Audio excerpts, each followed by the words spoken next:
Listen, it is a lot easier to say it than to do it, because very often we feel like doing our own will instead of the will of the Lord himself. It is simply very human. It's a human impulse, a human inclination to do one's own will instead of the will of God. The reason is because the will of God is often in conflict with our own will, or rather, our own will often conflicts or clashes with the will of God. God might will that I be a good guy, I be very humble, but my own will wishes that I be proud and arrogant. God might will that I be very simple, but my own will would want me to be very boastful and so on and so forth. God might will that I be selfless, that I reach out to others, that I share what I have with other people, but my own will, because of his selfish inclinations, would wish that I hoard everything for myself. That's the reason I say that very often our will clashes with God's will. So it is not all that easy to put into practice what we have responded in the responsorial psalm. Here I am, Lord, I come to do your will. But that does not mean that there are no people or there aren't people today who are able to do the will of God. The saints are the people who have been able to overcome their personal wills and allowed the will of God to prevail in their lives. And one of such saints is Saint Pope John Paul II, whom we remember in a very special way today. Actually, I told myself that I didn't have any need to tell you anything about Pope John Paul II because we knew him and we still know him.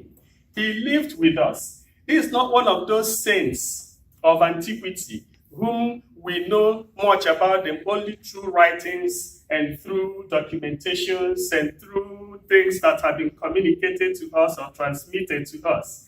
We are talking about our contemporary.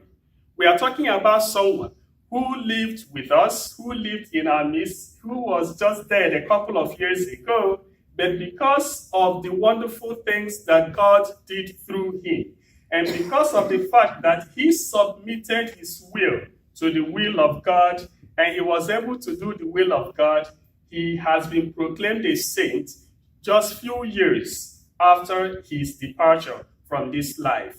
I'm not going to talk or to tell you anything about him because you know it already. We all know him. He was such a great man. The only lesson I would want us to take home today is very simple. And that is this, that we live in a highly secularized age. We live in a highly secularized society. And the secularization of our times makes some people feel, and this is an erroneous conception, that it is almost impossible to be a saint in our age. Because wherever you go, if you're an honest person, then you wouldn't succeed. If you're humble, you wouldn't succeed. If you play by the rules of the game, you will never rise. All of the values that the gospel proposes to us, society is against such values. And very often, if you follow the values of the gospel, you are clearly swimming against the current. It is usually very difficult for people to succeed in the society of today. And so the grave temptation is to play along, to move along with the current. If it is doing funny things in order to rise, you do it. And so some people now would say, is it possible to be a saint in the world of today? Saint Pope John Paul II is the answer. If such a person could be a saint in our contemporary society, it means that we too can be saints. In other words, we can choose to swim against the current. We can choose to submit our wills to the will of God and then do his own will and not ours.